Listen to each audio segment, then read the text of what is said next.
Jeff, the host of the Gridiron.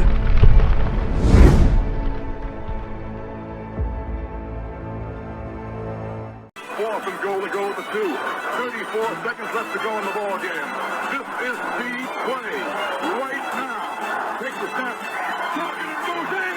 Targeted all alone. And the quarterback keeps. Wow, what a call. Nobody touched him.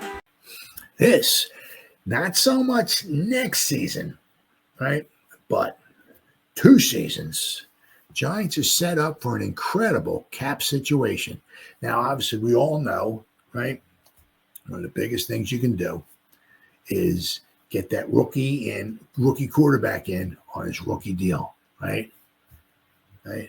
That's when you start building a team around the rookie quarterback who is on his rookie deal. So you got him for 5 years, right?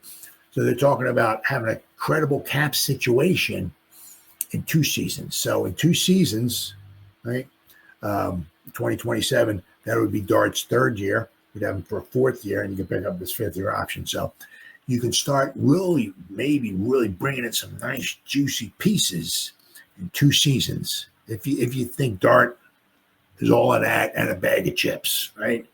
In 2 seasons, you can really maybe go out and do a little bit of a spending spree, right? Bring in a real couple of good players to help build around Dart, because you'd have him still on the relative cheap for another 3 years. So I got the Giants. I got an article here, but I got the Giants salary cap for 2 seasons, and whew, they got some money to spend. Let me tell you what. And let's also not forget, right? Now, maybe not so much all the guys, but I mean, in like on the defensive side of the ball, right? The whole Giants secondary, we got him for 3 more years, right? We got Newman, we got him for 3 more years. We signed Holland for 3 seasons. We got Phillips, we got him for 3 more years. With Banks, if he starts stepping it up, right? This is his 3rd season. We got him for this season, be his 4th season, right? And we can pick up his 5th year option. So we could possibly have him for 3 more years. Then, of course, we got a Debo. We picked him up for 3 years. The whole secondary is here for 3 more years.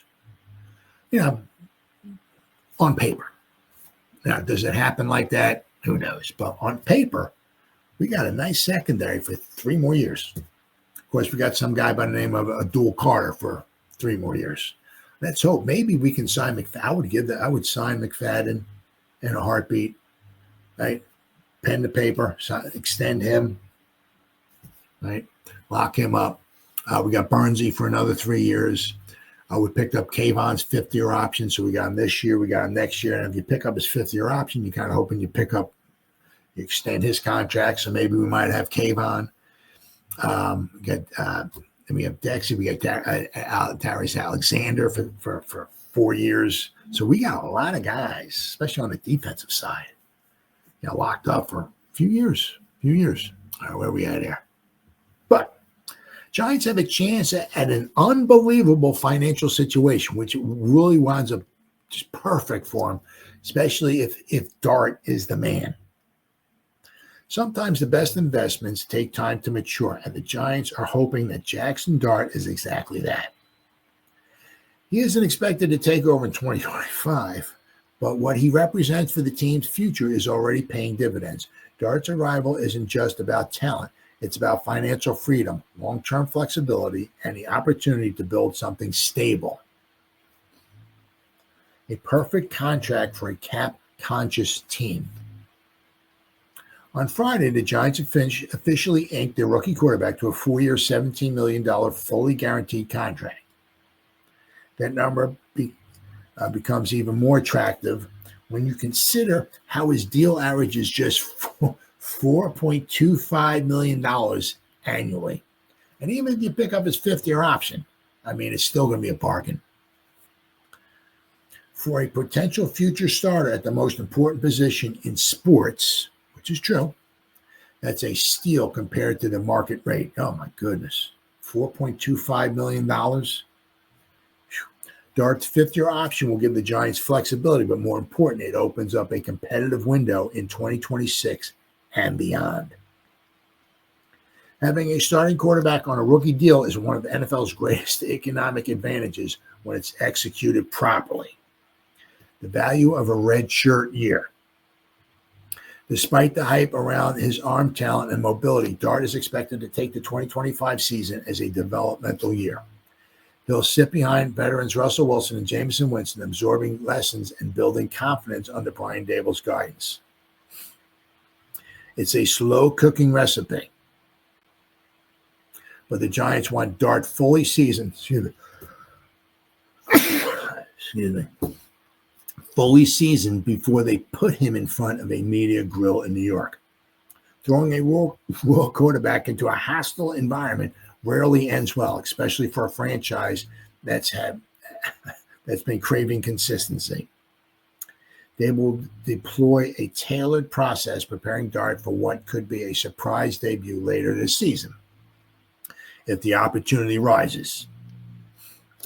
A loaded roster and future cap flexibility.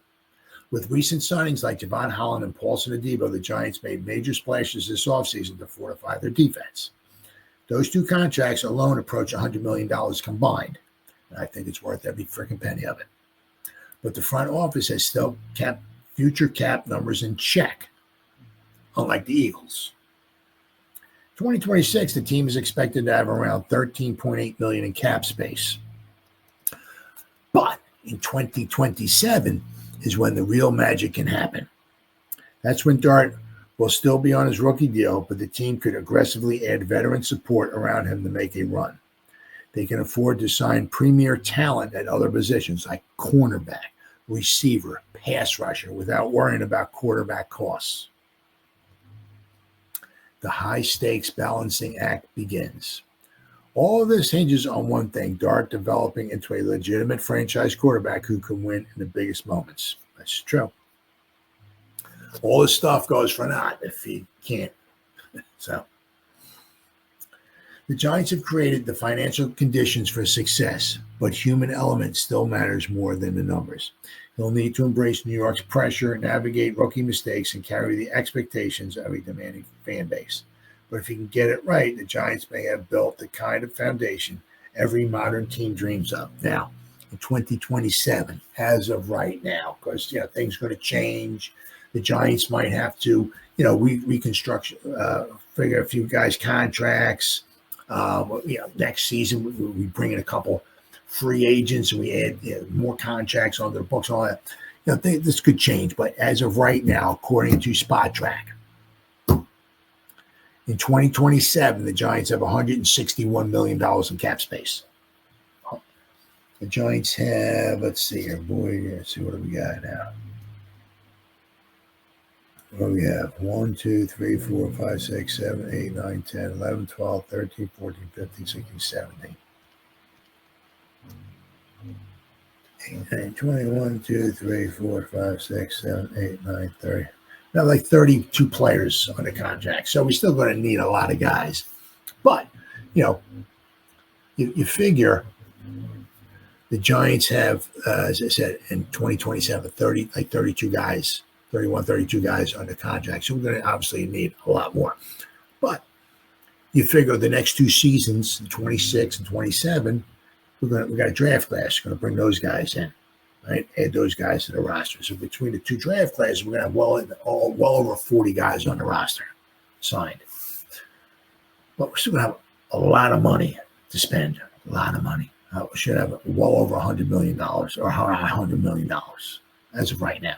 As I said, you're taking the draft class into account and all that stuff. Right? We should have a lot of money in 2027 to spend. And I said, if Dart proves that he's that guy, right? You can go out into the free agent market and bring in, I'm just saying. Right? If Jamar Chase is there, once again, just saying. I'm not saying, right? And he wants 40 million, 45 million. Okay, yes, please. Malik Neighbors and Jamar Chase. Right? We'll get another edge rusher in here or some, one of those positions that costs a lot of money, right? I mean, we can bring in a few. If we have a hole in the offensive line, if a good offensive lineman hits the free agent market, bring him in. right? We should have some money to spend. But that's the huge thing, right? About getting a quarterback on his rookie deal. The time is to build around him, right? And take advantage of that money, because once again, as we've seen time and time again, once that rookie deal's over, and he's gonna want $50-60 million a year or whatever, right? So you start saying bye-bye to a lot of you good players. So the time to do it is now. But of course, all of this goes for naught if Jaxson Dart is not the real thing. So, but as of right now, at least we have a glimmer of hope, right? We don't know if he can, we don't know if he can't, we don't know, but we still have some hope. It's a lot better right now having Jaxson Dart looking toward the future than having Daniel Jones, right? So.